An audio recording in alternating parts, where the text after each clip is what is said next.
the same channel apparently. But they both work, and they're switchable.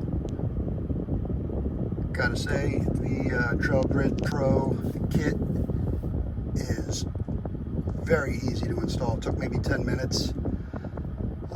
Have my delays because of those connectors that had no counterparts in the supplied wiring harness in the Trail Grid Pro, but apparently, so far as I can tell, they are unnecessary. I haven't found a function yet that doesn't work, so I will keep looking for an answer to what those plugs are and how they're bypassed, but in the meantime, it looks like I am good to go. The only thing I got to do is get the microphone kit and get that installed, and we'll be all set.